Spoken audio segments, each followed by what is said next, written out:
Bismillahirrahmanirrahim. Kita akan mulai membaca ya, teman-teman ya. Kemarin kita sampai di poin ke-12, kemudian sudah beralih ke tulisan yang berikutnya, yang sebelumnya itu ditulis oleh beliau untuk majalah Wasita di tahun Desember 1928. Selanjutnya ini yang akan kita baca tentang pengajaran nasional. Pekan lalu sempat dibahas tentang apa sih bedanya pendidikan dengan pengajaran. Nah, mungkin kita akan lebih mengetahui jawabannya. Pengajaran nasional, pendirian dan sifat taman siswa. Taman siswa bukan satu badan perkumpulan yang terdiri dari anggota-anggota, juga bukan kepunyaan seseorang. Taman siswa adalah satu badan perguruan yang sudah dilaras dengan kepentingan dan keperluan rakyat, yang diserahkan kepada perhatian rakyat umum pula. Sedang guru-gurunya adalah golongan orang-orang anak bangsa kita sendiri, yang dengan rela dan keikhlasan hatinya sama bersedia dan menyerahkan diri untuk keperluan rakyat dalam perkara pengajaran dan pendidikan. Dengan pendirian yang demikian itu, maka taman siswa sudah dapat berkembang dan tersebar di seluruh Indonesia. Badan Hofdraad atau Majelis Luhur di Mataram itu Yogyakarta ya, adalah yang menjadi pusat persatuan taman siswa. Taman siswa di tengah-tengah rakyat. Sesungguhnya tiadalah maksud yang sangat dipentingkan di kalangan taman siswa daripada kemauan supaya taman siswa benar-benar jadi satu golongan dari pergaulan rakyat, supaya jadi sebagian usaha rakyat mencari dan menentukan kemuliaannya. Oleh karena itu, taman siswa pun mempunyai perhubungan dengan sekalian pergerakan rakyat. Nah, mungkin teman-teman jadi bisa memahami ya dengan tadi apa yang pertama-tama saya share tadi ya. Misalnya dengan Perhimpunan Budi Utomo, yang utama pada pemulaan berdirinya adalah pergerakan bagi rakyat untuk memperhatikan peri kehidupan bangsa dalam perkara batin. Kemudian timbullah gerakan-gerakan yang lain, SI, PNI, yang menuju pada perbaikan penghidupan dengan menuntut hak-hak rakyat. Perkara kehidupan dan penghidupan rakyat itulah yang jadi pokok tujuan dalam usaha taman siswa. Jadi sedikit pun taman siswa tiada hendak menyalahi atas kepentingan yang dua macam itu. Kehidupan dan penghidupan. Pekan lalu sudah kita bahas ya, bahwa katanya pengajaran itu untuk penghidupan dan pendidikan untuk kehidupan. Badan, wadag, dan roh. Manusia sebagai titah Tuhan adalah terdiri dari badan wadag dan badan halus, badan jasmani dan badan rohani. Tentang kebutuhannya pun menjadi bermacam dua juga. Suaraku hilang nggak sih? Aman. Hah? Aman dan jelas. Oke. Maaf. Soalnya ada notifikasi. Sampai menit tadi. Oleh karenanya, salah. Ada yang perlu bagi badan wadaknya dan ada pula yang perlu bagi rohnya. Mengingat kodrat irodatnya Tuhan yang sedemikian itu, tidak selayaknya lah bila usaha kita cuma hendak mementingkan salah satu dari dua bagian yang tidak dapat dipisahkan itu. Oleh karenanya, maka perkara pendidikan itu juga terbagi jadi dua golongan, didikan lahir dan didikan batin, supaya dapat dicukupi keperluan penghidupan dan kehidupan. Nah, dibahas ya. Inilah yang menjadi dasar adanya dua aliran dalam pergerakan. Ada yang mengutamakan penghidupan, dan ada pula yang mementingkan kehidupan. Usaha sosial yang mementingkan kedua-duanya harus ada hubungannya dengan kedua macam gerakan itu. Dari sebab itu, dari Budi Utomo sampai PNI semua adalah konconya taman siswa. Politik dan sosial. Apa yang tercapai dengan gerakan politik, yakni yang berupa hak-hak itu adalah pekerjaan yang boleh dimisalkan sebagai memagar lingkungan kepentingannya rakyat. Di dalam lingkungan pagar itu masih perlu ada yang bekerja lagi. Nah, inilah bagiannya pergerakan sosial. Taman siswa hendak menjadi paman tani berusaha di dalam lingkungan pagar tersebut untuk menanamkan benih-benih yang perlu supaya terdapat kelak rakyat yang kuat penghidupannya, terutama dalam kehidupannya. Lanjut ya, teman-teman. Taman siswa dengan kebangsaan. Ya, kaitannya dengan pagar tadi ya, yang dimaksud oleh Ki Hajar Dewantara. Di dalam waktu di mana segenap rakyat sedang memikirkan nasib kebangsaannya, maka hal itu sebagai suatu kenyataan oleh taman siswa dibuat dasar bagi usahanya. Dan taman siswa tiada sekali-kali berdasarkan kebangsaan yang menyebelah kepada satu golongan. Umpamanya hanya berdasarkan kebangsaan Jawa. Karena Ki Hajar Dewantara tuh seorang Jawa dan tadi sudah disebutkan bahwa pusat taman siswa ini ada di Mataram atau Yogyakarta ya. Bukti kenyataannya pun sudah boleh buat menyangkal tuduhan semacam itu. Sebagai sudah saya katakan tadi, taman siswa sudah dapat berkembang di Sumatera dan Borneo. Sedang pengharapan yang masih terkandung ialah supaya seluruh Indonesia bisa menerima taman siswa. Dan kita memang percaya akan demikian juga kejadiannya. Rencana pelajaran. Dalam ketentuan rencana pelajaran, maka disebabkan perhatian di kalangan taman siswa terhadap peri kebangsaan kita. Di situ dimuat bahwa mulai dari kelas yang pertama sampai kelas 3, lebih-lebih dipentingkan pelajaran bahasanya sendiri.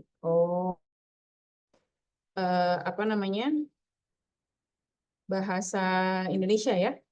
Anak yang sejak kecil selalu dibiasakan pada bahasa asing dan dijauhkan dari bahasanya sendiri, ia akan kehilangan perhubungan batin dengan orang tuanya sendiri.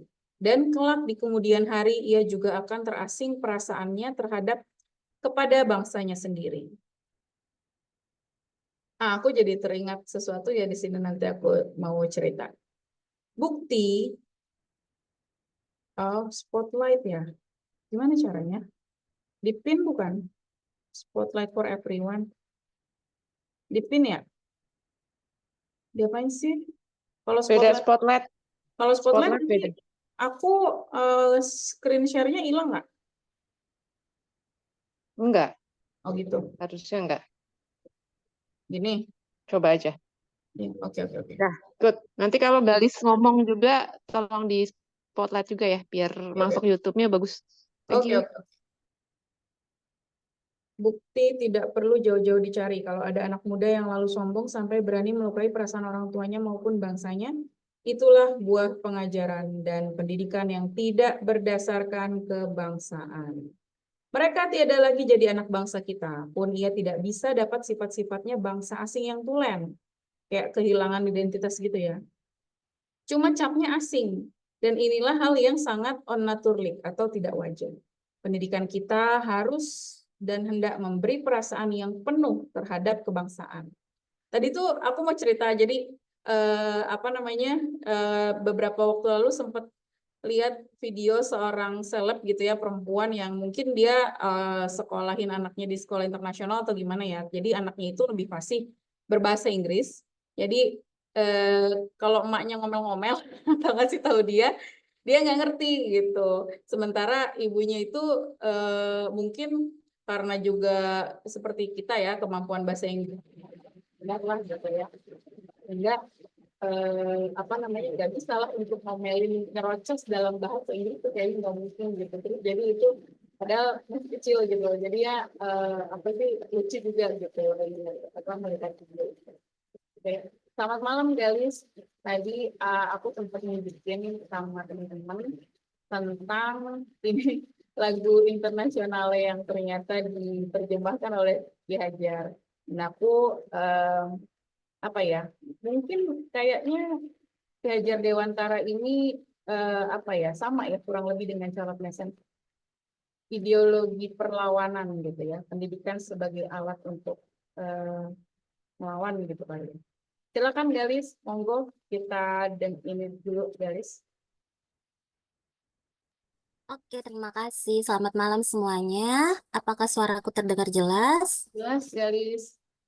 Iya, mohon maaf ya tadi agak terlambat masuknya, ada drama sedikit. Biasa ya, kalau lagi sendiri tuh nggak ada apa partnernya, jadi agak repot. Iya, tadi aku kelewat ya. Ini kita mulainya dari rencana pelajaran yang, sorry, dari pengajaran nasional yang halaman 9 ya. Hmm. Iya, sebenarnya kalau, Dari teman siswa dari apa sih? Oh iya benar, pengajaran nasional. Baru 2 halaman. obat 2 halaman Iya ya. nggak sifat teman siswa.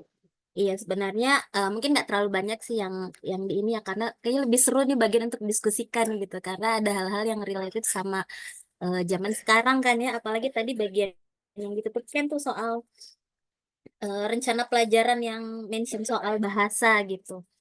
Nah, terus aku juga dapat sedikit pesan gitu kalau untuk baca ini tuh kita bisa highlight gitu beberapa istilah-istilah yang digunakan oleh Ki Hajar itu kan unik-unik ya. Kayak ada kutipan-kutipan bahasa Belanda gitu. Ya mungkin karena artikel ini dimaksudkan untuk pembaca di zaman itu. Kalau nggak salah ini juga masih dari Wasita, kutipan dari medianya mereka, media internalnya namanya Wasita. Kemudian di bagian awal tuh aku baca, aku jadi inget Ki Hajar itu mention banget soal makna taman siswa ya di awalnya gitu. Dia udah bilang taman siswa itu badan perguruan, terus guru-gurunya orang dari bangsa kita sendiri gitu. Nah ini yang di halaman 9 ini nih. Karena di zaman itu kan banyak sekali sekolah-sekolah memang yang zaman politik etis memang didirikan oleh Belanda, guru-gurunya orang Belanda, bahasa pengantarnya Belanda gitu. Tapi Ki Hajar ini maju gitu, bilang nih ada perguruan, pakai bahasanya bahasa lokal gitu. Jadi mungkin bukan cuma bahasa Indonesia, bisa jadi di sana ada bahasa Jawanya karena awal-awalnya didirikannya di sana. Di sini juga sebut apa sih badan di halaman 10 ada badan Hofdrat Majelis Luhur di Mataram sebagai pusat persatuan taman siswa. Terus aku juga lihat taman siswa ini ada semangat-semangat nasionalnya kuat sekali ya. Dia kayak berteman. Saya catatnya waktu itu dia berteman dengan organisasi pergerakan rakyat seperti SI, PNI, gitu-gitu. Terus kita juga harus mention nih kenapa ya Ki Hajar em, di halaman 10 ini dia pakai istilah perkara kehidupan dan penghidupan. Rakyat itulah yang jadi pokok tujuan dalam usaha taman siswa. Dia pakai istilah itu tuh, kehidupan, penghidupan. Kalau yang ikut kelas yang minggu lalu mungkin nanti bisa ini ya, bisa apa bisa di apa ya, dipikirin lagi gitu. Istilah penghidupannya kenapa Ki Hajar pakai itu. Atau nanti ada yang mau komen, itu sangat menarik ya kalau kita bahas. Kemudian sejak awal, eh, aku sih selalu ngerasa kayak Ki Hajar ini tuh di zamannya dia udah seperti filsuf gitu. Jadi dia membuat tulisan ini tapi kasih kutipan-kutipan yang ada dalam filsafat. Mungkin di sini kalau ada kawan-kawan yang backgroundnya filsafat nih, nanti boleh nggak sih dimention kenapa si Ki Hajar masukkan kutipan soal badan, wadak, dan roh. Ini kalau nggak salah dia kutip dari ilmu filsafat gitu. Sebenarnya dia kalau aku sih ngelihatnya dan kawan-kawan waktu itu di fellowship mikirnya adalah sejak awal Ki Hajar itu ingin menunjukkan kodrat iradat manusia sebagai hal penting dalam pendidikan, bahwa pendidikan itu harus menyentuh badan halus, badan jasmani, gitu, badan rohani, masing-masing ada kebutuhannya, itu harus diberikan kebutuhannya dalam dunia pendidikan, gitu. Mungkin karena zaman itu ya, mungkin dibahas di pertemuan sebelumnya kalau pendidikan diberikan Belanda itu semangatnya utilitarian, hanya ingin mengekalkan apa statusnya dia gitu. Status dia sebagai penjajah. Jadi masyarakat yang dijajahnya nggak boleh lebih pintar dari penjajahnya gitu. Jadi perkara pendidikan itu ya sebaiknya dia mengurus pendidikan lahir dan pendidikan batin supaya bisa support keperluan penghidupan dan kehidupan. Aku nggak tahu nih kenapa waktu itu aku nyatetnya begitu ya. Intinya begitu. Terus ini juga lucu ya disebut konconya taman siswa. Kayak aku suka tuh kalau baca Ki Hajar nulis tuh dia suka masuk-masukin kutipan bahasa Jawa gitu kan. kayak menarik aja gitu, koco. Ya, saya salah nggak nih nyebutnya? Kemudian ada istilah di sini juga soal halaman 11 ada paman tani. Nah, itu menarik ya. Kenapa tuh Ki Hajar pakai istilah paman tani gitu? Karena nanti kalau di bab selanjutnya mungkin ada pembahasan kalau taman siswa ini ya seperti menanam benih yang kuat di dalam pikirannya masyarakat gitu. Bahwa mereka harus jadi manusia yang merdeka. Jadi ini paman taninya gerak nih dalam sebuah lingkungan yang kuat gitu dengan kebangsaan dan nasionalnya. Dan taman siswa dengan kebangsaan ini dia mungkin Ki Hajar ingin bilang kalau taman siswa itu tidak hanya buat orang Jawa, bisa untuk seluruh apa ya mungkin saat itu kita bilangnya Nusantara atau seluruh Indonesia. Ini udah pakai istilah Indonesia ya. Mungkin karena udah setelah tahun 1928 mungkin ini. Iya benar, artikel ini tulisnya 1930. Berarti Ki Hajar udah pakai istilah Indonesia, seluruh Indonesia. Selanjutnya untuk rencana pelajaran. Nah, ini kita harus dalam ini. Kenapa dia bilang pelajaran bahasanya sendiri? Bahasa sendiri ini maksudnya bahasa Indonesia kah? Atau bahasa daerah? Karena nanti ada bab-bab terakhir tuh yang bahas bahwasanya memang bahasa yang paling paling baik untuk diajarkan ke anak itu bahasa yang dia temui sehari-hari untuk keperluan komunikasinya dulu, untuk keperluan kehidupannya dulu. Jadi ini bisa jadi kritik kita juga sih bagaimana anak-anak mungkin yang sekolah di tempat yang diajarkan bahasa asing atau bahasa asing sebagai bahasa penutur atau mungkin di sekolah internasional. Apakah ketika mereka digodok dengan bahasa asing tersebut sudah sesuai dengan lingkungan kehidupannya gitu? Karena dulu aku punya murid yang dia dididiknya dia nggak sekolah sih, masih anak PAUD. Dia dididik oleh orang tuanya di rumah ngomong bahasa Inggris gitu. Dia juga sering main ke rumah anak artis yang ngomongnya bahasa Inggris, tapi dia tinggalnya di lingkungan yang berbahasa Indonesia, pengasuhnya bahasa Indonesia. Ayah ibunya bekerja. Akhirnya dia bingung, tidak bisa berkomunikasi dengan lingkungan kehidupan dia yang tidak tidak ada orang tuanya. Makanya dimasukkan ke ke kelas PAUDku adalah supaya anak ini bisa bahasa Indonesia. Karena dia semacam speech delay gitu jadinya. Sebenarnya aku pikir bukan speech delay kali ya, lebih ke hambatan berbahasa karena dia bingung. Dia di rumahnya sama ibu ayahnya ngomong bahasa Inggris, tapi ketika ditaruh di pengasuh dan lingkungan luarnya itu semuanya bahasa Indonesia. Gitu. Makan ada nanti istilah Ki Hajar bilang lebih baik anak itu diajarkan bahasa ibunya dulu. Maksudnya ketika dia menjalani pendidikan dia dalam bahasa ibunya dulu. Ini juga ada kritik ya, dia bilang anak yang sejak kecil selalu dibiasakan pada bahasa asing dan dijauhkan dari bahasanya sendiri, ia akan kehilangan perhubungan batin dengan orang tuanya sendiri dan kepada bangsanya sendiri. Jadi aku sih memaknainya bahasa sebagai alat pengajaran itu memiliki pengaruh besar terhadap pendidikan yang membentuk kepribadian. Kalau sekarang lagi keren K-pop nih gimana? Gitu. Iya. Endingnya ya ini sih dia memberi perasaan yang penuh terhadap kebangsaan. Ih, gila keren banget sih itu kata-katanya gimana ya? Baca ini tuh kayak ya aku sadarnya kayak kutipan pidato ya. Baca itu kalau misalnya ngebayangin Ki Hajar lagi bacain ini tuh gimana ya gitu.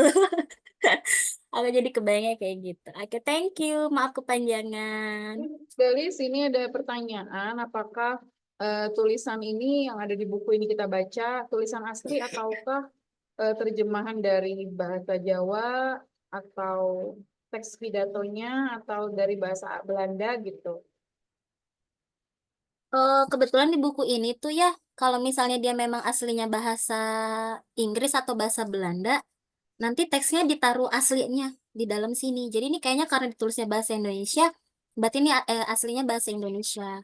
Oh, tapi dia memang suka masukin istilah-istilah itu ya, Belanda dan Iya. Jawa ya.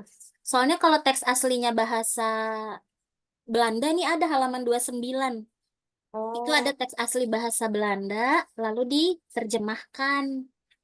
ada tuh. Ditulis terjemahannya di halaman 47. Waduh, banyak juga ya. Nih, kelihatan nggak? Waduh, duduk kecil banget. Nanti aja deh. Halaman 29 ada.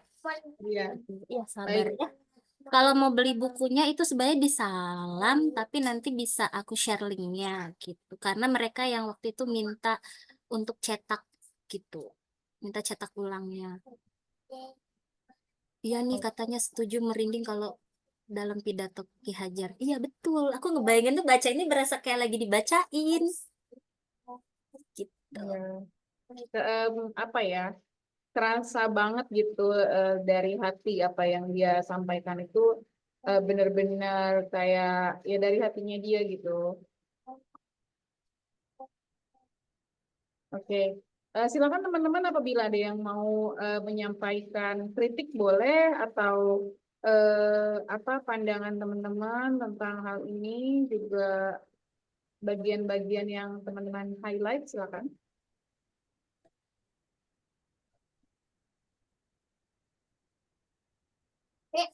Susah kali. Kukira ternyata gampang kali. Silakan Adele. Maaf kepanjangan aku lagi baca dulu bentar. Oh iya iya iya. Silakan teman-teman ada yang mau menanggapi. Oh, mau. Kehidupan sama penghidupan. Thank you Mbak Kori. Aku tuh waktu baca ini emang agak susah membedakan kehidupan sama penghidupan. Iya karena emang realitanya ya mungkin ya realitanya eh ya jadi memang realitanya itu eh, pada saat itu bangsa Indonesia masih terjajah ya. Jadi mereka benar-benar tidak hanya perlu diasup secara batinnya gitu, tapi mereka memang perlu makan gitu nggak sih istilahnya? Mereka perlu sejahtera gitu. Di mana-mana urusan perut dulu gitu yang diselesaikan, barulah setelah itu apa namanya bisa ke hal-hal lain gitu ya. Ya, bukunya Ki Hajar memang mendalam banget, berasa seperti baca buku luar dan setuju sejalan dengan metode CM, kearifan lokal, yang kebangsaan ya. Tapi Galis, kamu tahu nggak sih yang seleb yang bilang dia ngomong-ngomong sama anaknya dan anaknya nggak ngerti? Tahu nggak soal Enggak, itu? Nggak tahu ya? enggak. Iya, dia ngomel-ngomel karena anaknya nggak ngerti omelannya dia gitu. Aduh, frustasi banget nggak sih kalau kalau kalau kalau anak kita nggak ngerti ya kita omelan kita gitu ya. Itu kebayangnya gitu sih. Kalau mungkin zaman dulu kan sekolah-sekolah itu pakainya bahasa Belanda ya. Kalau Hmm. mungkin kita di zaman sekarang mungkin banyak juga sekolah yang pakainya bahasa Inggris kan. Yang gawat tuh kalau misalnya kita nggak bisa menyamakan apa ya anak kita gitu. Anak kita bahasanya lebih fluent daripada kita gitu. Kita jadi agak susah berkomunikasinya dengan anak. Hmm. Mungkin kalau kalau apa ya kaitannya dengan di sini kan ya Dewantara kelas 3. Kelas 3 itu kan kira-kira usia 9 tahun ya. Itu Mm-mm. sama persis dengan yang dimaksud oleh Charlotte Mason dengan usia dini. Nah, usia dini itu kan mereka istilahnya lagi bawel-bawelnya ya. Sebelum mereka memasuki masa remaja yang udah mulai nggak mau cerita, udah bisa nutup-nutupin. Itu kan juga apa sih mereka lagi belajar banyak kosakata terutama juga untuk mengutarakan perasaan gitu ya. Misalnya mama aku kecewa gitu kan. Kecewa itu kan sesuatu kata yang spesial ya kalau itu diucapkan oleh anak usia dini ya sampai 9 tahun gitu. Jadi bukan cuma marah, bukan cuma kesel gitu, tapi juga mereka kecewa, aku kan udah berharap misalnya kayak gitu ya. Kalau itu ada hambatan gitu misalnya dengan orang yang pengen dia ceritain atau ada hambatan bahasa sehingga dia tidak bisa mengungkapkan hal itu, pastinya bakal jadi masalah. Mungkin seperti itu ya Galis ya. Mm-mm. Kalau misalnya aku lihat sini mungkin usia sampai kelas ketiga itu kalau di Ki Hajar tuh seperti di taman siswa itu seperti taman anak tingkatannya. Jadi dia kan ada tingkatannya tuh di taman siswa tuh, taman anak, terus taman apa gitu. Nah, itu yang tingkatan paling pertama ada di situ.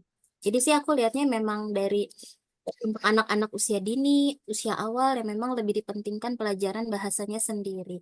Cuma nanti ada bab yang aku bilang soal bahasa. Dulu waktu itu aku kebagian itu untuk dijelaskan. Akhirnya aku bilang begini, untuk masalah bahasa kita kayak ngambil jalan tengahnya ya, kita sesuaikan sama kodrat hal-hal atau kodratinya anak kita, bukan berarti kita sama sekali menolak bahasa asing. Oh, apakah karena Ki Hajar bilang dipentingkan pelajaran bahasanya sendiri jadi nggak bagus dong sekolah internasional misalnya gitu?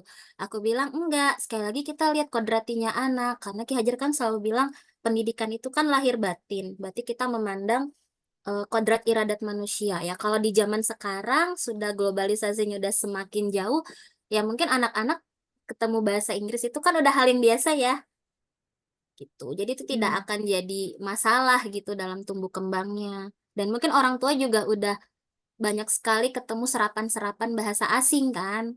Kayak aku lihat sekarang selalu ada update gitu terhadap bahasa Indonesia. Mereka menyerap istilah-istilah bahasa asing dimasukkan ke bahasa Indonesia. Ini apa nih kodrati burn person ya? Children urban person. Iya, itu kali ya yang kalau di CF-nya. Iya. Oke, ada yang mau open mic teman-teman? Kalau enggak kita mungkin melanjutkan saja bacaannya supaya lebih menyeluruh. Ada yang mau menanggapi? Tidak? Baik, kita lanjut baca ya. Pengajaran dan pendidikan taman siswa. Suatu kenyataan yang tidak dapat disangka lagi ialah pertama, kegemaran rakyat yang makin lama makin bertambah besar terhadap kepada pengajaran. Tetapi oleh government ya, orang Belanda mungkin ya, tidak dapat dipenuhi. Kedua, apa yang sudah tersedia itu masih sangat mengecewakan. Tiada selaras dengan keperluan penghidupannya. Berhubung dengan hal yang pertama, haraplah rakyat mengerti bahwa dengan kemauan dan kekuatannya sendiri, ia tentu dapat mengadakan sekolah-sekolahnya. Dan kalau ia sendiri yang mempunyai, di situ ia dapat juga mengatur sendiri tentang pengajarannya maupun pendidikannya. Rakyat harus teguh akan haknya buat dapat mengatur dirinya sendiri. Aduh, ini baca aja ya, takut salah. Sebab itu jalan baginya, supaya dapat dicegah datangnya barang tiruan. Apa itu maksudnya? Di dalam pergaulan yang ada sekarang, di situ kita berhadapan dengan bangsa-bangsa lain. Oleh karenanya, maka keadaban kita pun berhadapan juga dengan keadaban asing. Mengenai percampurannya dua jenis keadaban itu, tiadalah kita kuasa buat menghalanginya. Dan kita memang harus berani mengakui bahwa percampuran itu ada juga gunanya. Tetapi di dalam semua perkara, kita sendiri yang harus bisa menjaga dan mengatur supaya percampuran itu bisa terjadi dengan jalan kodrati, naturally, yaitu pertama, keadaban kita sendiri sebagai dasar harus dikuatkan. Sedang apa yang perlu kita ambil dari lain pihak, itu harus kita nasionalisasi. Artinya dilaras lebih dulu dengan keadaan sendiri.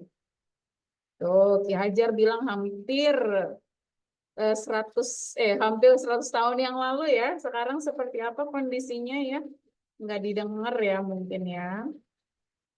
Kita berusaha untuk dapat turut menentukan akan bangun dan sifatnya pergaulan hidup yang akan datang, supaya bisa selaras dengan keadaan kita, tidak bertentangan dengan kodrat kita sebagai satu golongan bangsa yang mempunyai keadaban sendiri. Dari sebab itu, maka tiadalah penunjuk jalan yang sebaik-baiknya bagi kita daripada keadaban kita sendiri. Wah, luar biasa ya. Dan oleh karena itu pula kita harus memperhatikan adat istiadat kita. Tapi di sini kita tidak perlu lalu harus bertindak konservatif. Adat istiadat tiada lain halnya dengan pakaian. Ada kalanya ia bisa koyak atau ketinggalan model. Maka kalau sudah tidak cocok lagi dengan zamannya, haruslah kita berani melemparkannya. Maka dengan syarat-syarat itu sajalah kita akan dapat mendatangkan rakyat yang teguh dalam kehidupannya. Kalau ini tercapai, itu adalah pekerjaan yang berdasarkan ketertiban. Dan kalau semuanya itu berlaku dengan tertib, maka damai itu pun akan datang sendiri. Tiada tertib dan damai apabila kita bekerja dengan melanggar kodrat kita sendiri. Perkara penghidupan tiada pula harus dilupakan. Dan memang usaha kita itu ialah untuk membentuk manusia merdeka segala-galanya. Merdeka batinnya, merdeka pikirannya, merdeka batinnya, dan merdeka pula tenaganya. Supaya dapat bermanfaat bagi bangsa dan tanah air. Oke, di sini mulai membandingkan ya antara pendidikan barat dan pendidikan taman siswa. Bagaimanakah pendidikan barat itu? Akan dasar-dasarnya saja, disitulah sudah terdapat hal-hal yang ganjil. Adapun dasar-dasarnya pendidikan barat itu yakni Regeling, Tuch, dan Orde. Perintah, hukuman, dan ketertiban. Kata siapa ya? Galis nanti tolong dibantu. Apa latar belakang opini? Yang mana? Yang ini tadi dasar-dasar pendidikan barat yaitu Regering touch order. ya, terutama dalam prakteknya. Maka didikan yang sedemikian itu lalu berlaku sebagai perkosaan atas kehidupan batin anak-anak. Apa yang jadi buahnya? Anak-anak rusak budi pekertinya. Disebabkan selalu hidup di bawah paksaan dan hukuman yang biasanya tidak setimpal dengan kesalahannya. Kalau menjadi orang tua, ia tidak akan dapat bekerja kalau tidak dipaksa, kalau tidak ada perintah.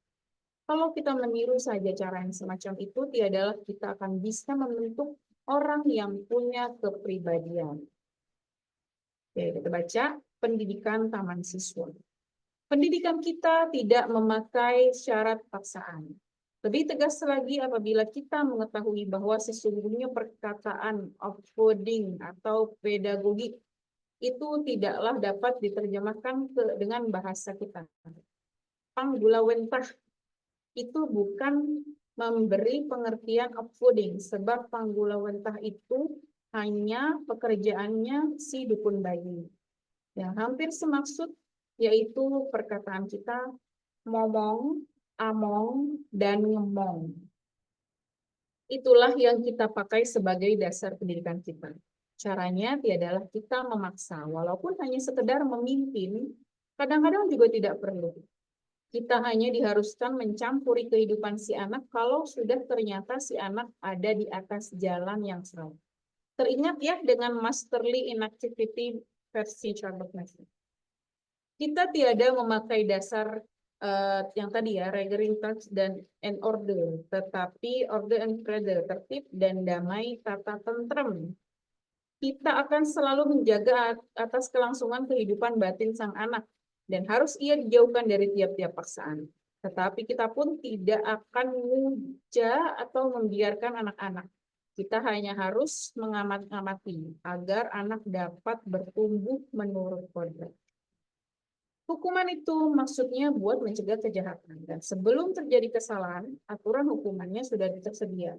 Misal, barang siapa datang terlambat akan dapat hukuman berdiri di depan kelas. Hukuman semacam itu pertama adalah tiada setimpal dengan kesalahan. Oh, ini kayak yang apa sih? Konsekuensi itu ya. Charlotte Mason pernah bilang soal itu. Terus ada apa lagi gitu. Pokoknya parenting-parenting itu ada juga semacam itu lah ya. Kedua, tiap-tiap aturan yang mendahului kenyataannya itulah bertentangan dengan sifatnya roh manusia yang tiada dapat dimasukkan dalam peraturan. Tanda buktinya, untuk mengatur ketertiban pergaulan hidup kita, sudah ada macam-macam dan ribuan peraturan. Tapi setiap hari orang pun masih selalu membuat aturan baru. Itulah tandanya setiap peraturan tidak bisa sempurna, tidak akan bisa sempurna. Ketertiban yang dimaksudkan dalam pendidikan barat teranglah sudah hanya paksaan dan hukuman. Dari sebab itu, dasar pendidikan kita menjadi order and credit. tertib dan damai. Inilah yang akan dapat menentukan syarat-syarat sendiri yang tiada akan bisa bersifat paksa. Dan oleh karenanya, maka hukuman yang tiada setimpal dengan kesalahannya pun tidak akan terdapat. Semua itu adalah syarat-syarat kita hendak berusaha mendatangkan rakyat yang merdeka dalam arti kata yang sebenar-benarnya, yaitu lahirnya tiada terperintah, batinnya bisa memerintah sendiri, dan dapat berdiri sendiri karena kekuatan sendiri. Masya Allah. Ngerti ya teman-teman ya, ngerti banget sih. Oke, penutup. Buat mengunci pidatonya yang amat penting itu, Ki Hajar Dewantara menyampaikan kepada rakyat 3 macam fatwa. Yang satu maksudnya, tetap, antep, mantep, ketetapan pikiran dan batin yang akan menentukan kualitas seseorang. Dan jika tetap dan antep itu sudah ada, maka mantep itu datang juga, yakni tiada dapat diundurkan lagi. Aduh, punten ya, aku tuh nggak terlalu paham ya. Mungkin kalau orang Jawa akan lebih ngena kayaknya, Galis ya. Karena ya apa, setiap kata itu meskipun kalau orang awam ngelihatnya itu maknanya satu, sebenarnya enggak gitu kan. Terus 2, ngandel, kandel, kendel, dan bandel. Sorry ya kalau aku salah, maaf. Artinya percaya akan memberikan pendirian yang tegak. Oh, kepercayaan ya. Maka kemudian berani, kendel, apa ya kendel ya, dan bandel, tidak lekas ketakutan, tawakal, akan menyusul sendiri. Keteguhan gitu kali ya. Neng, ning, nung, nang. Kesucian pikiran dan kebatinan yang didapat dengan ketenangan hati. Itulah yang akan mendatangkan kekuasaan. Dan kalau sudah ada 3-tiganya itu, maka kemenangan akan jadi bagian kita. Monggo teman-teman, silakan yang mau menanggapi. Banyak sekali ya yang dalam. Sini, aku baca chat dulu. Ini secara halus, Ki Hajar Dewantara memaparkan anti doktrin divide et impera tanpa secara eksplisit menyebut hal itu, kayaknya ya. Karena itu persatuan kebangsaan ditransfusikan kepada pendidikan. Harapan ada pada generasi berikutnya untuk menjadi pelopor kemerdekaan. Dan Ki Hajar Dewantara berhasil. Silakan teman-teman. Ada yang mau open mic? Atau Galis ada yang mau ditambahin dulu tadi? Oh ya, pendidikan barat itu Galis. Dari mana Ki Hajar? Oh iya, oke. Tadi mungkin yang aku mulai dulu dari halaman 12 kali ya. Itu kan masih kaitannya sama yang sebelumnya ya, soal kehidupan dan penghidupan kan. Ini maaf ya, muka aku kelihatan gelap nggak sih? Backlight. Karena aku lagi munggungin lampu, nggak apa-apa ya. Ya udah. Nah, aku lihat sih di halaman 12 ini ya, soal masalah keadaban-keadaban itu ya, nanti itu pokoknya satu halaman ini akan ada kaitannya bahasannya di satu bab khusus yang namanya konvergensi. Jadi mungkin orang-orang yang udah pernah belajar soal kurikulum Merdeka atau Ki Hajar tidak asing dengan istilah trikon. Asas yang dibikin sama Ki Hajar. Kalau nggak salah itu ada kontinu, konvergensi, dan konsentris.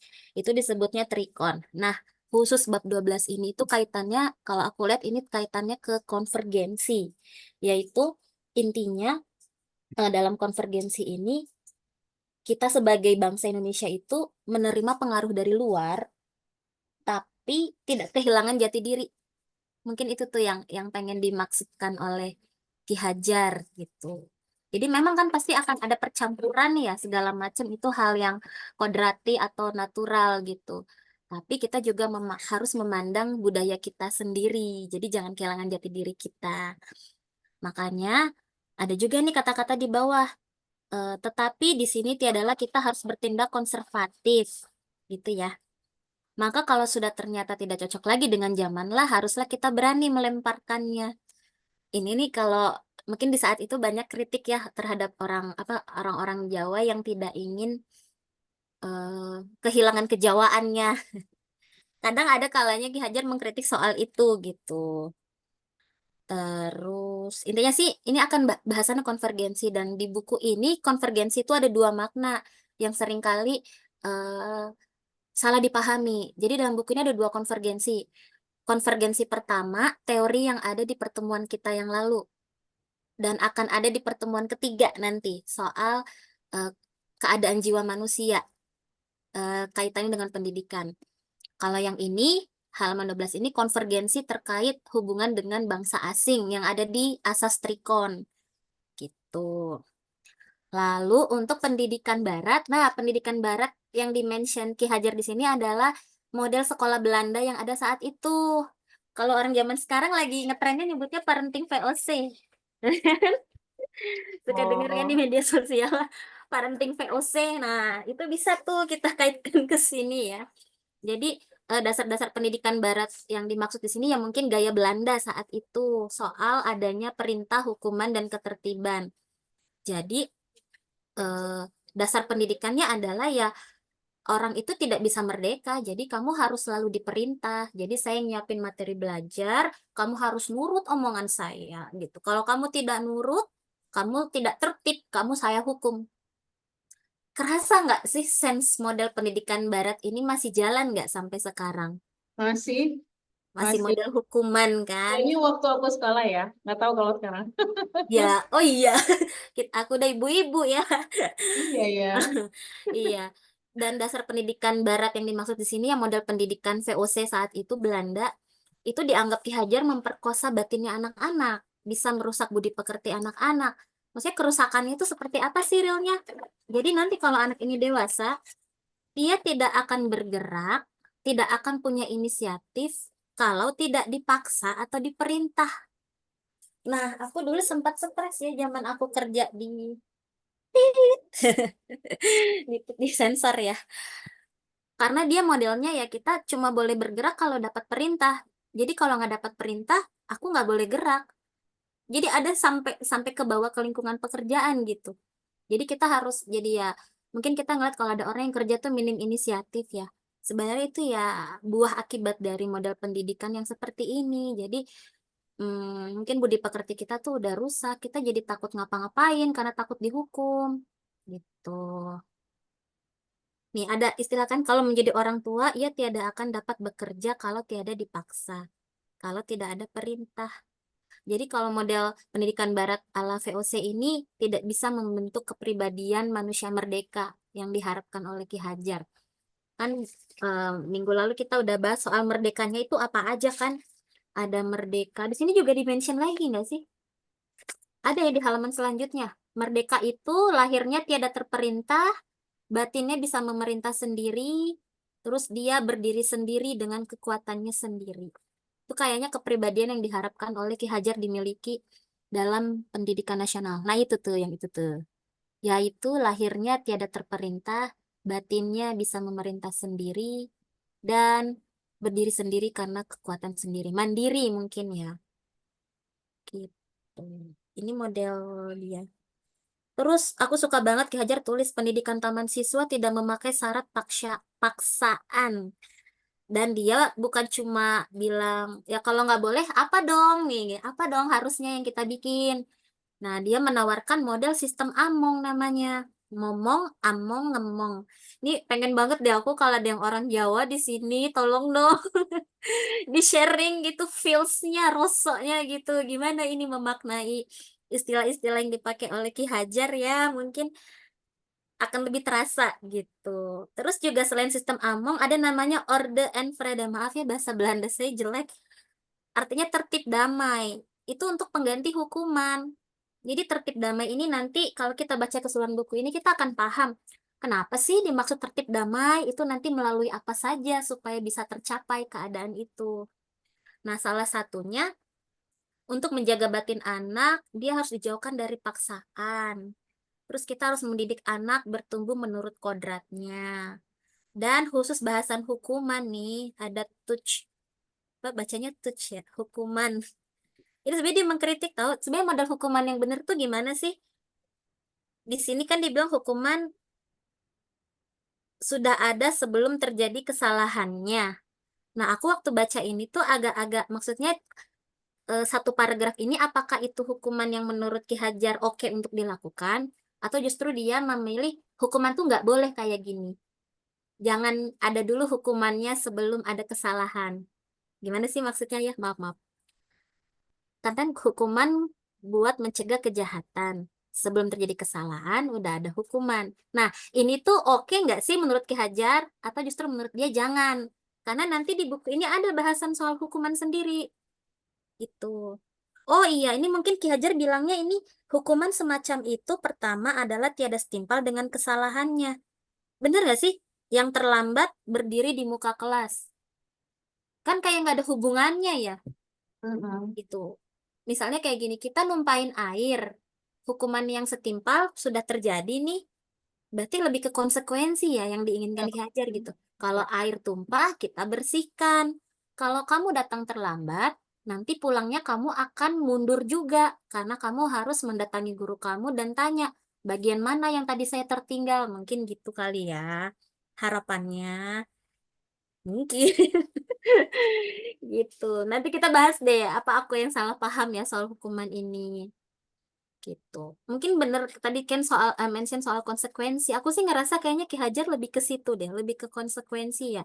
Yang jadi ya hukumannya ya setelah ada kejadiannya, dan itu di bahasan buku ini pernah bilang hukuman harus segera diberikan setelah kejadian terjadi. Jangan anaknya bikin salah sekarang, dihukumnya seminggu kemudian atau berhari-hari kemudian.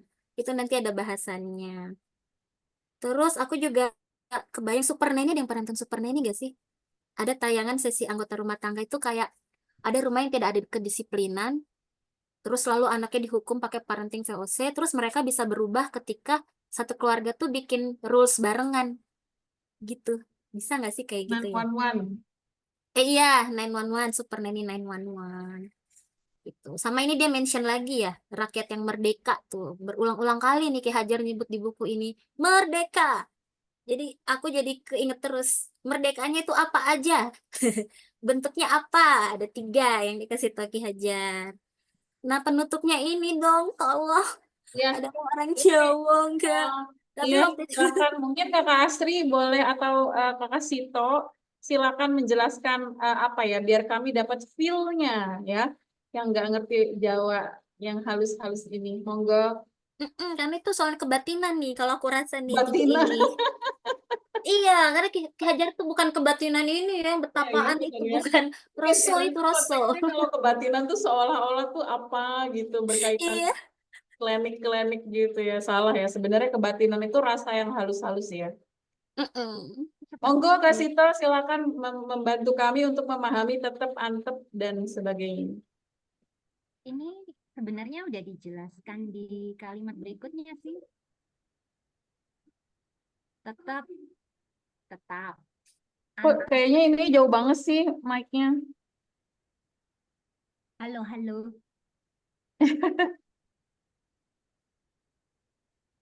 Dengeran nggak? Ya. Nah, ini maknanya sudah dijelaskan di kalimat selanjutnya menurutku. Tetap, antep, mantep. Itu tetap itu tetap. Antep itu apa ya? Kayak satunya mantep ya. Jadi sip gitu loh. Kayak apa ya? Antep. Kalau berat itu berbobot gitu. Mantep. Terus mantep. Mantep itu mantap.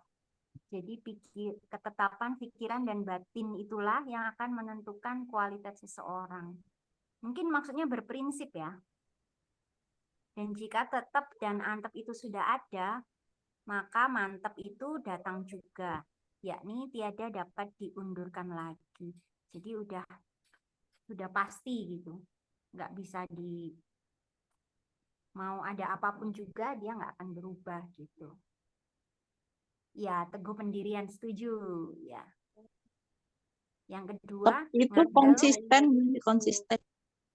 ya konsisten pada teguh pada prinsip gitu ya. Kemudian yang kedua ngandel, kandel, kendel, bandel. Ngandel itu ya percaya,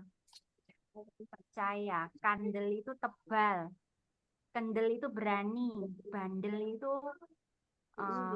bukan nakal ya, tapi bandel itu tahan mental gitu, bandel.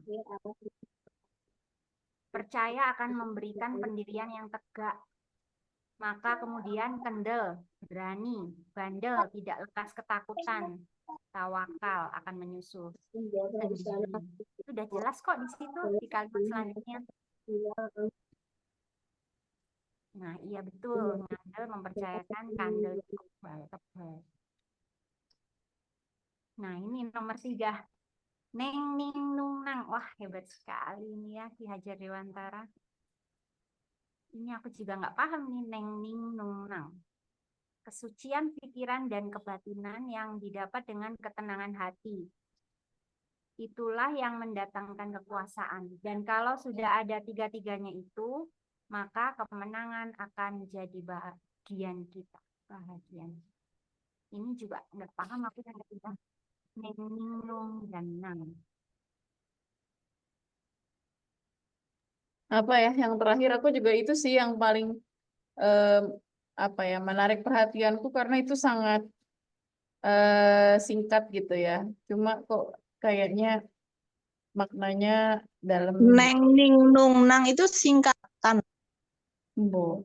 Iya. dari neng meneng ning wening Ah, nung apa ya Nung, bukan. menang. meneng Wening. neng neng berarti neng bukan neng neng ya meneng Oh gitu, menang. salah ya, maaf ya. neng Ning, ning wening wening. Nung, dunung mungkin ya. hanung nung hanung Oh, hanung. hanung nang menang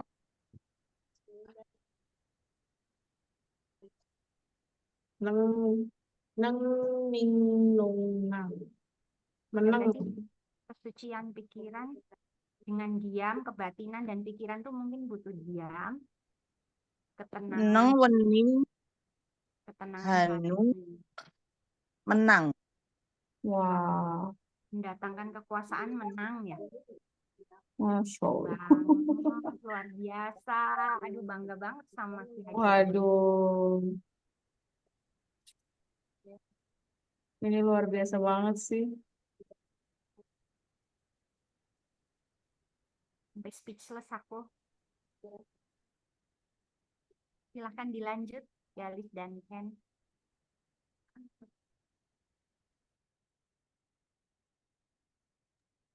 Jadi mungkin ini maksudnya kita kayak dikasih pesan gitu ya untuk memiliki 3 sikap ini gitu. Iya, tetap antep, ngandel, kandel itu ya. Tiga-tiga ini. Ya kan nih, bandel. Aku pikirnya selama ini dengar kata bandel tuh negatif ya. Ternyata di sini ini loh, tidak lekas ketakutan, tawakal. Oh, bandel itu tahan banting iya. Makasih, Mbak. Kendel tahan Iya, jadi banting. ngerti Tadi aku. kendel, kendel tuh apa? berani Ah, Hmm. oh iya iya iya. Iya. kalau menang itu kan diam Hmm. wening wening bersih jernih jernih bening kayak sama dengan bening wening Hanung aku baru tahu sih ada artinya itu. jiwa hanung itu jiwa jiwa hanung iya jiwa ya Hmm. Ya itu ya.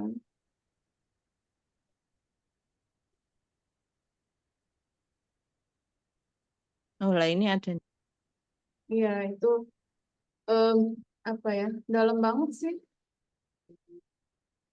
Untuk Hanung, Hanung kan jiwa Hanung sedang dipakai nama meresapi. menang, menang. Nah, jadi menang itu bukan berarti diam saja, itu bukan berarti diem gitu ya. Tenang. Ada banyak banget gitu ya, kayak hal-hal yang memang cuma bisa didapatkan melalui bahasa-bahasa apa namanya, bahasa kita ya, bahasa ibu gitu.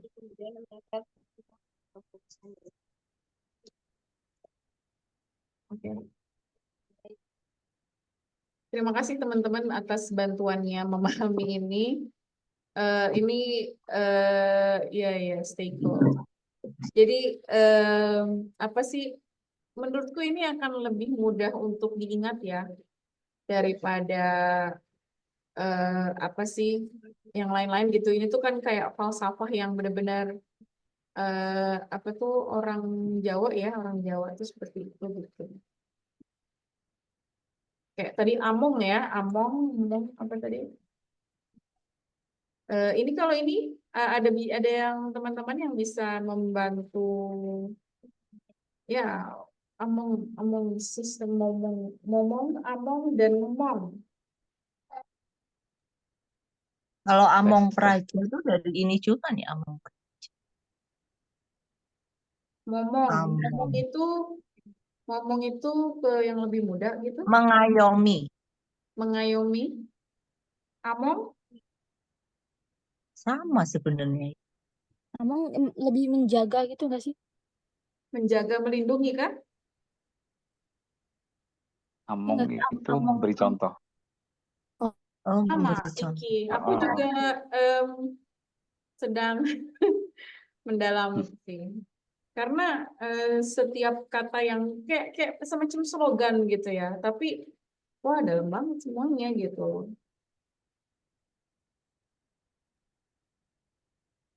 Dan ini belajar. semakin merasa berjarak gitu. Kayak aku sebenarnya orang Jawa ya, tapi ya gitu, aku udah lahirnya tuh di sini di Tangerang, di daerah yang hampir-hampir tidak memiliki identitas ya. Tangerang itu kan kayak banyak pabrik di sini ya. Jadi ini tuh daerah urbanisasi gitu. Jadi terus dekat bandara juga gitu. Jadi aku udah kayak udah kehilangan gitu identitas itu. Jadi apa Tangerang itu eh, Banten enggak, tapi Jawa enggak, tapi Jakarta Betawi juga enggak gitu. Jadi aku merasa berjarak, sangat berjarak dengan aku nggak ngerti apa yang bukan nggak ngerti, nggak mendapat feel-nya dari istilah-istilah kayak Jatiwanara ini.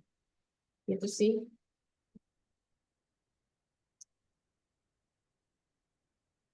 Iya Pak MKN, monggo mau open mic silakan. Boleh. Ya silakan. Oh, ini aja. Boleh di halaman ini ada kata bahasa Belanda ya. Kalau di apa namanya di terjemahan yang lain itu barusan yang nah ini regering tau sama en order itu ini kalau di sini tertib dan damai tata tentrem ya. Kalau di terjemahan yang lain itu perintah, hukuman dan ketertiban. Ini sebenarnya yang dikritik oleh Ki Hajar. Jadi dia menilai sistem pendidikan Barat yang 3 ini menggunakan apa namanya perintah, hukuman dan ketertiban itu akan membuat anak jadi seolah terpaksa karena ada perintah. Kemudian itu dianggap oleh Ki Hajar itu mengabaikan hasrat alaminya ya. Jadi Ki Hajar ini kalau aku baca ini mirip sekali sama Charles Mason ya. Jadi dalam versi lokalnya tiga hal tadi ya, perintah, hukuman dan ketertiban itu menurut dia nggak cocok kalau diterapkan di sini. Seperti Mason ya, kalau Ki Hajar itu yang aku tangkap dia itu nggak kayak ngisi, kita nggak sedang mengisi ember kosong atau menuliskan di kertas putih gitu, karena buat dia itu pendidikan itu menuntun, jadi bukan ngisi ember yang kosong, tapi mengarahkan, mengajak ke sesuatu yang lebih baik gitu. Di Ki Hajar juga ini banyak filosofi yang serba tiga ya, kayak tadi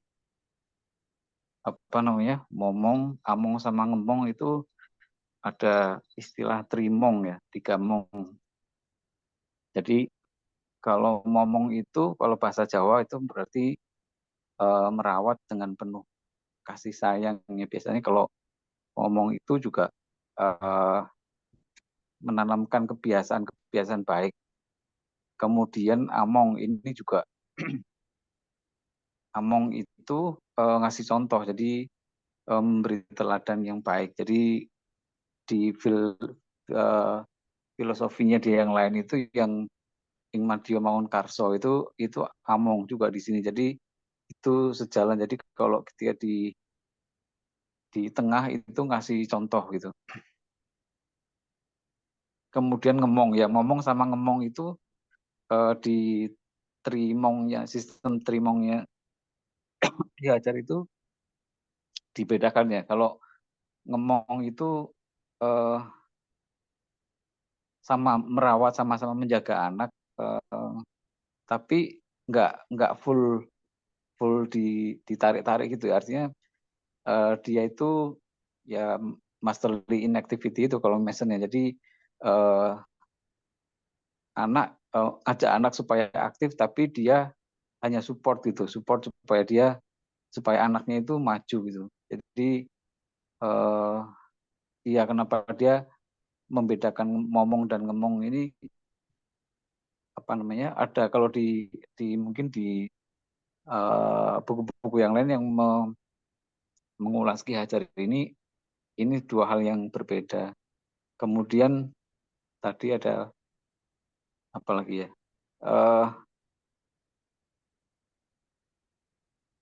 Oh ya, soal bahasa. Bahasa ini juga menurut Ki Hajar penting banget ya, karena ini itu identitas ya, identitas budaya. Jadi buat dia itu bahasa ibu adalah karakter yang setiap bangsa punya. Jadi kita nggak semestinya untuk anak-anak ditanamkan dulu bahasa ibu, karena itu karakter dan budaya dan identitasnya. Jadi sebelum dia kehilangan identitas dan akarnya, dia sebelum belajar budaya lain dia mesti mengokohkan dulu karakter sama identitas leluhurnya. Apalagi tadi. Terus ada beberapa tadi ya, tetap mantep antep itu kalau diterjemahkan dalam banget ya, kayak misalnya tetap itu punya pendirian, jadi teguh gitu. Kalau tetap itu punya pendirian, kalau mantep itu teguh atas pendirian itu. Nah, kalau antep itu berat atau berkualitas sih, sebenarnya berkualitas. Nah, yang kedua ini ngandel. Ngandel itu percaya atau ya percaya sih. Ngandel itu percaya. Kalau kandel itu arti letter luck-nya itu sebenarnya tebal, tapi Ki Hajar ini kalau kandel ini luas ya. Jadi ilmunya dalam gitu, kandel itu. Kalau kendel itu ya berani, ini letter luck ya. Sementara kalau bandel ya itu bandel seperti yang kita kenal ya. Dia tahan banting gitu. Nah, yang filosofi yang ketiga ini Nang Ningnung itu ini sebenarnya mirip filosofinya kalau di Wali Songo itu Wali 9 itu ini Sunan Kalijogo yang pakai Nang Ningnung itu ini karena filsafat kalau di gamelan itu ada bunyi yang Nang Ningnung itu, nah itu sering diterjemahkan ke penjelasannya panjang lebar kayak meneng misalnya, meneng itu nggak sekedar diam, tapi kalau versinya Ki Hajar itu berarti tenteram batinnya. Itu tujuan pendidikan yang membuat hidup jadi merdeka itu jadi meneng itu berarti dia tentrem lahir dan batin. Kemudian ning itu bening berarti jernih pikiran. Kemudian apa namanya ya? Itu bisa membedain mana yang benar dan mana yang salah, itu termasuk yang bening pikiran. Hanung, nung itu kokoh ya, kokoh lahir dan batin, jadi sentosa gitu. Dan akhirnya itu nang itu menang ya, jadi dia apa namanya mendapatkan wewenang, mendapatkan hak atau kekuasaan dari usaha yang sungguh-sungguh. Jadi nang ini hasil akhir dari proses tadi ya, nang ning nung tadi. Teman-teman kalau mungkin ada versi lain, barangkali yang pernah ngikutin ngaji filsafat ya, Fahrudin Faiz ya, dosen filsafat di UIN Yogyakarta, ini pernah bahas Ki Hajar. Mungkin beberapa apa namanya filosofi pendidikannya Ki Hajar itu panjang lebar di apa namanya dibahas di situ. Ada salah satu sesinya yang tema pendidikan itu membahas soal Ki Hajar Dewantoro. Itu mungkin bisa menjelaskan banyak hal soal istilah-istilah Jawa, karena Ki Hajar itu ya memang basisnya di Jogja dan apa namanya ya lingkungannya berbahasa Jawa, banyak sekali filosofi pendidikannya yang menggunakan bahasa Jawa. Di channel YouTube-nya MCS itu ya, Masjid Jenderal Sudirman di Jogja yang punya akun di YouTube itu cukup jelas untuk memahami banyak apa namanya istilah-istilah Ki Hajar di buku ini. Mungkin itu aja teman-teman. Ya, boleh ditulis di chat nggak tadi YouTube yang bisa jadi penambah khazanah kita. Nanti Oke, kita nanti. sama-sama ke situ. Terima kasih banyak Pak MKM atas tambahannya ya. Mungkin ini masih ada waktu, jadi izin baca yang berikutnya ya.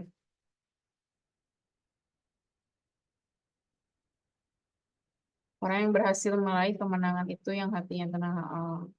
Jadi nangnya tuh terakhir itu iya benar, itu adalah hasil dari sikap-sikap itu tadi gitu loh, Bel. Nang itu adalah hasil ya yang seseorang akan bisa mendapatkan wewenang ya, kemenangan gitu, mendatangkan kemenangan, kekuasaan, wewenang kalau sudah neng ning nung itu tadi gitu ya. Oke. Izin baca lagi ya teman-teman. Baik, ini hal pendidikan.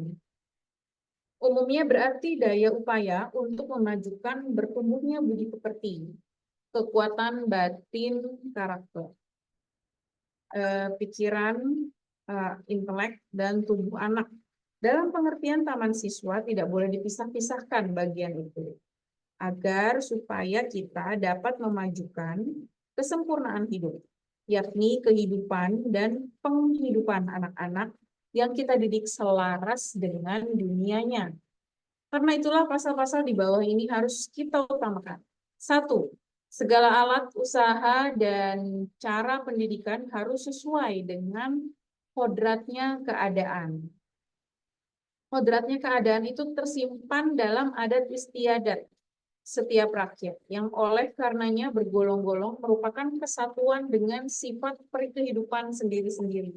Sifat-sifat mana terjadi dari bercampurnya semua usaha dan daya upaya untuk mencapai hidup tertib damai.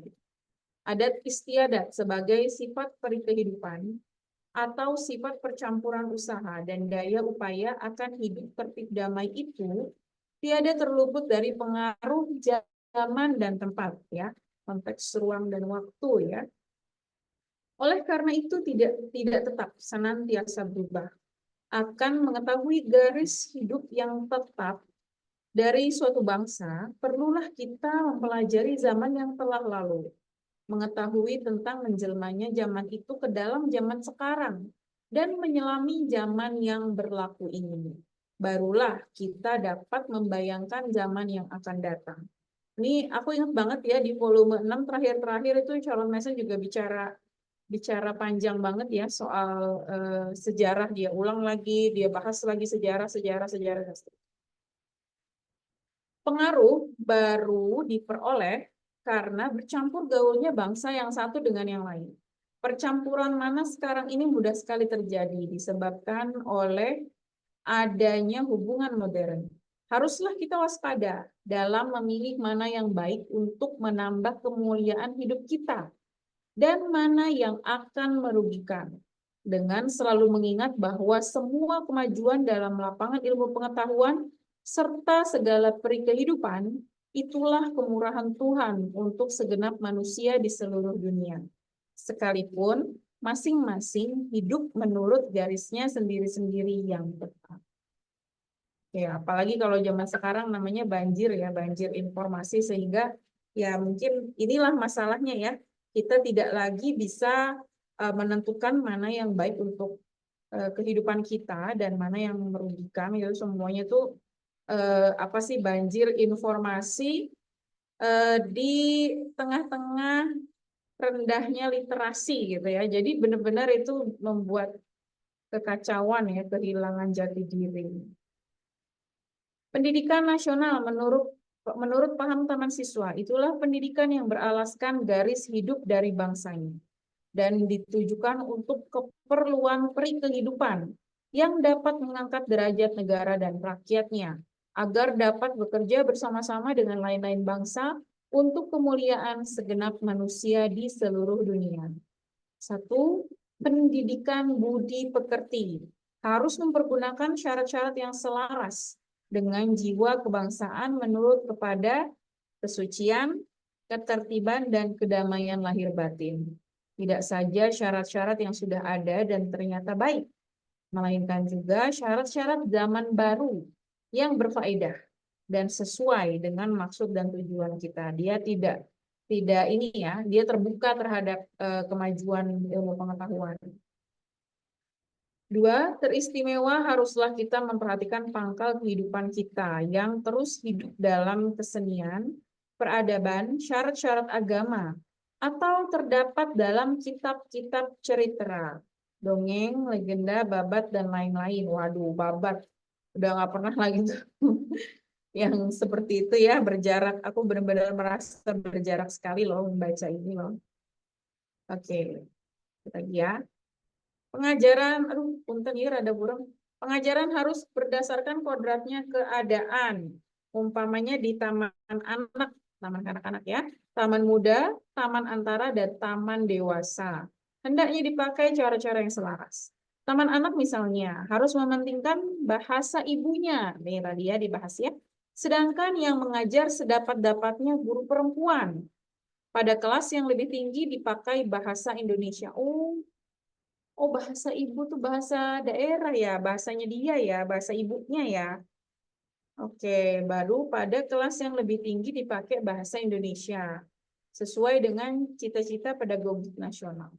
Berhubung A dan B, seharusnya cita-cita itu dijelmakan dalam rencana pelajaran taman siswa yang sedikit-dikitnya sama tingginya dengan rencana pelajaran sekolah negeri tentang pelajaran umum. Tapi seboleh-bolehnya bersifat praktis, ditambah pula dengan pelajaran spesial yang berhubung dengan kehidupan nasional. Pengetahuan, masa Pak? Oh iya. Emang kelewat 1 lembar ya?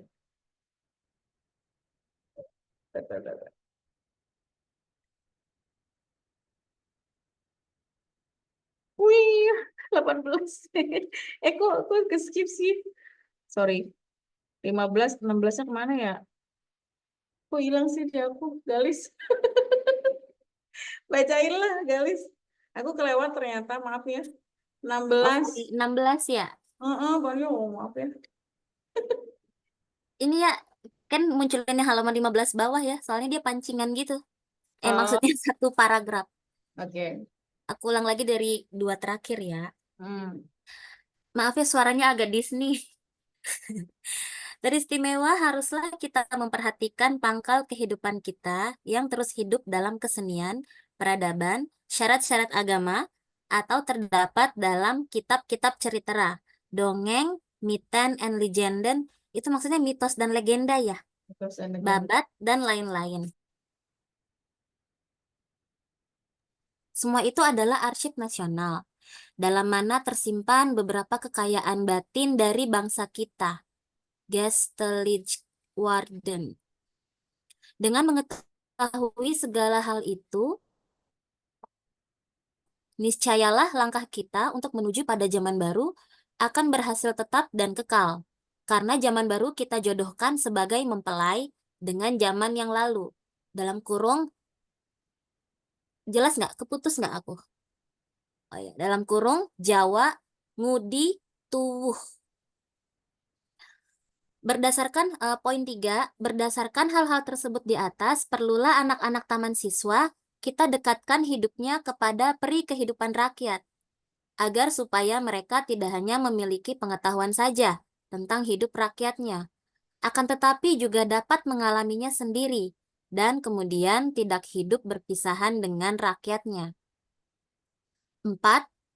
Maka dari itu, seyogianya lah kita mengutamakan cara pondok sistem sebagai alat untuk mempersatukan pengajaran, pengetahuan dengan pengajaran budi pekerti.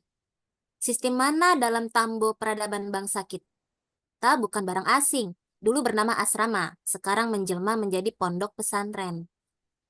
5. Pengajaran pengetahuan yang bertujuan mendidik pikiran adalah sebagian dari pendidikan, yang terutama dijalankan untuk memperoleh alat-alat penghidupan. Seyogianya lah pendidikan pikiran ini dibangun setinggi-tingginya, sedalam-dalamnya, dan seluas-luasnya, agar anak-anak kelak dapat mewujudkan peri kehidupannya dengan sebaik-baiknya. 6. Pendidikan jasmani. Maaf, saya nggak bisa bacain bahasa Belandanya. Yang pada zaman dulu kala juga sudah dikenal orang, harus dipentingkan untuk mendatangkan keturunan yang bertubuh kuat. 3 Romawi, sifat-sifatnya pendidikan. Sifat-sifat ini banyak yang sama dengan sifat-sifat yang datang dari negeri asing. Tetapi Galis, banyak pula, Galis kayaknya sampai situ aja ya. deh. 3 Romawinya kita simpan buat minggu depan kali ya. Oh iya, Soalnya udah, maafin ya. Berarti sampai keturunan yang bertubuh kuat ya. iya. Ini soal keturunan bertubuh kuat ada di buku 2 juga. Oh, Spoiler ya, biar penisirin. Jadi aku tuh pengen cari tahu soal keturunan bertubuh kuat, itu adanya di buku 2. Kenapa sih Ki Hajar itu sangat mementingkan bibit-bibit bobot gitu? Aku baru paham di buku 2. Jadi jangan ini dulu ya, jangan apa sih? Negative thinking. Gitu. bibit-bibit bobot ya. Aku fotoin aja apa ya? Aku share di grup.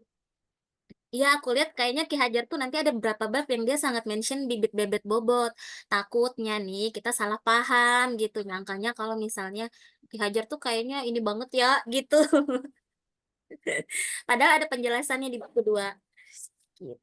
Aku Tapi fotoin ya yang halaman 16 ya. juga, tapi dulu Hmm? aku juga sempat sensi loh, karena Bu Eli Risman tuh begitu juga. Ibu Dia saya dibuat bilang kalian apa? Seorang ibu tuh harus bisa tracking apa calon menantu karena itu akan berdampak kepada apa namanya anak-anak kita, itu berdampak banget gitu. Aku sempat sensi juga waktu, hah, gitu banget sih gitu ya. Cuman setelah Iya. menikah gitu ya, setelah menikah menjadi ibu dan seterusnya melihat kanan kiri itu sepertinya aku bisa memahami itu ya. Menyelesaikan gitu. Silakan teman-teman, ada yang mau menambahkan? Karena ini sudah mau jam 9, jadi ayo lah kita hidupkan diskusi ini sebelum ditutup.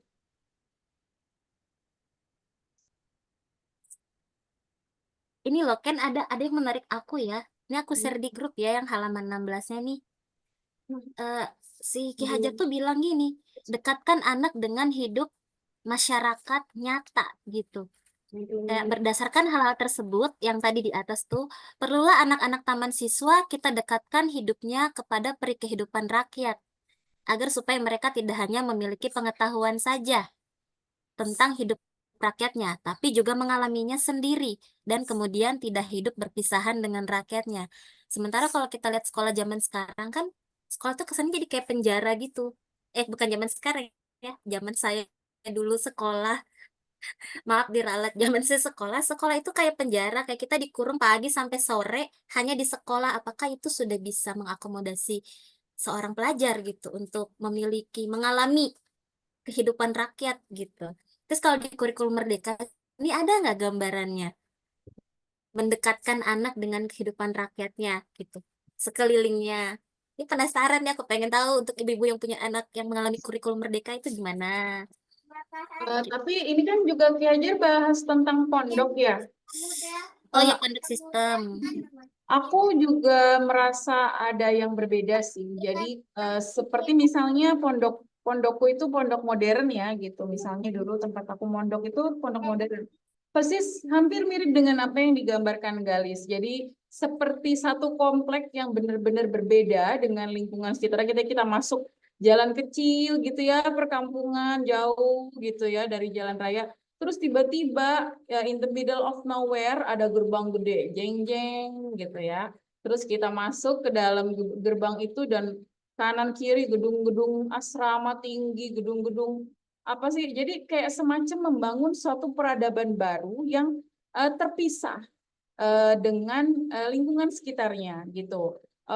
Apa namanya?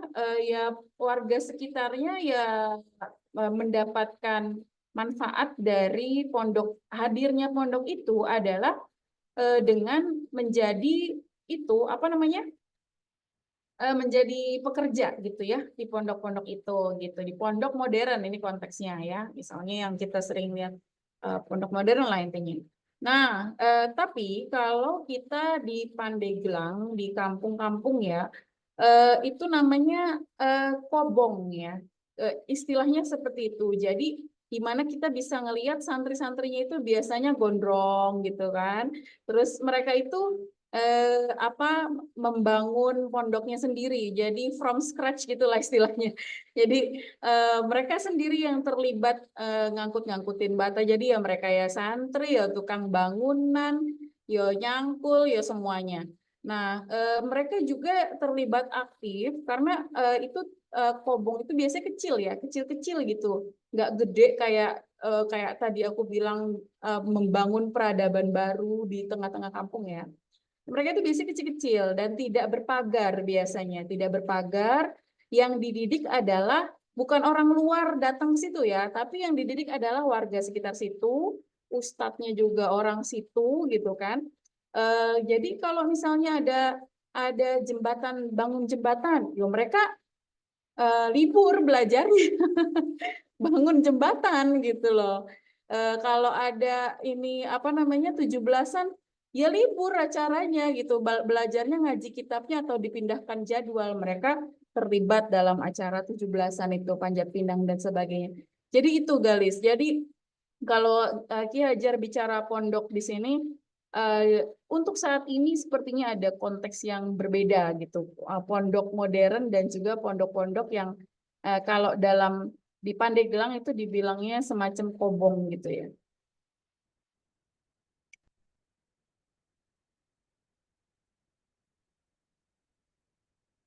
Silakan teman-teman, bagaimana ada yang mau berbagi sebelum kita tutup? Sekarang kurikulum Merdeka kalau nggak salah ada program magang deh dari SMP ya. Aku Oh, nggak begitu ini soalnya SMP anak-anak masih homeschooling. Apa benar nggak? Tadi juga dengar dari teman-teman klubnya anakku juga yang semester 5 itu ada program magang. Tapi nggak tahu deh, aku belum cari tahu. Nah, magang itu kan juga salah satu cara untuk mendekatkan diri kan, siswa ke uh, apa namanya, mendekatkan diri ke masyarakat gitu. Mungkin kalau misalnya di rumah, orang tuanya bisa menyuruh anak-anaknya untuk aktif di lingkungan sekitar ya, mau kayak Karang Taruna gitu, atau ya kegiatan komplek gitu yang bisa main bareng ya. Biasanya sih di acara-acara eh, tahun baru atau 17-an tuh biasanya rame tuh pemuda-pemudanya digerakkan. Itu sih. Nah, jadi nggak terlepas ya dari kehidupan berbangsa dan bernegara, asik. Betul. Dan itu juga perlu peran serta dari orang tua ya. Ya nggak sih? Ada juga kan yang orang tuanya yang ya udah, dia nggak suka ya udah gitu, diemin juga gitu, karena dia orang tuanya juga seperti itu. Banyak juga kan yang kayak kayak seperti itu. Iya, itu dia. Jadi perspektif yang berbeda sih tentang pendidikan. Pendidikan itu apa gitu? Kalau ada mungkin sebagian kita dibesarkan dengan apa ya? Udah kamu belajar aja, biarin bapakmu aja yang megang cangkul, kamu nggak usah. Nanti kalau udah besar nggak usah megang cangkul, megangnya komputer gitu misalnya. Ada yang kalau aku dulu sama ibuku kalau pulang dari pondok gitu ya, atau apa pokoknya kalau sekolah gitu berkaitan dengan sekolah gitu, sampai di rumah ya nggak usah ngapa-ngapain, udah biarin ibu aja gitu, biarin ibu aja gitu, kamu belajar aja gitu-gitu kan. Jadi apa hal-hal seperti itu sih, tergantung persepsi tentang pendidikan itu apa ya kan, kayak pondok-pondok yang modern atau yang bisa dibilang sultan ya, sultan, pondoknya sultan gitu kan. Pondok itu kan anak-anak tuh bener-bener 100% belajar tok. Jadi kasur mereka diberesin, makanan mereka disiapin, baju mereka di laundry, dan seterusnya, kamar itu ada yang bersih-bersih sendiri gitu. Nah, apa namanya? Apakah itu supaya itu dilakukan supaya apa namanya, anak-anak ini bisa fokus, katakanlah gitu ya, fokus menghafal, fokus belajar gitu. Apakah itu yang kita maksudkan dengan pendidikan? Nah, itu persepsi kita tentang pendidikan bisa jadi berbeda satu sama lain gitu. Betul nggak? Adel, apa Del? Betul-betul aja. Coba open mic. Apa nih yang mana? Ya, kamu di chat. Betul gitu. Itu yang tadi itu mah, yang tadi. Oh iya. Si Galis ngomong apa tahu tadi aku lupa ya. Aku bilang betul. Iya, ini sebenarnya kalau dari tadi siapa? Ki Hajar Dewantara menjelaskan itu, karena aku kan emang lagi ngedalamin pendidikan fitrah ya. Memang itu sejalan sih semuanya insya Allah gitu. Kodrati kalau di sini bilangnya kayaknya ya. Kenapa? Pakai hati. Kodrati. Ki Hajar Dewantara bahasanya kodrati. Kodrat, iya. Kalau bahasa saya Ki Hajar Dewantara kan kodrat ya. Gitu. Jadi semuanya sih sama lah gitu. Dari yang muda dari awal-awal apa anak-anak umur bahkan ketika awal-awal itu kan nggak boleh ada hukuman kayak gitu-gitu kan. Lebih ke ngemong gitu, teladan kayak gitu-gitu.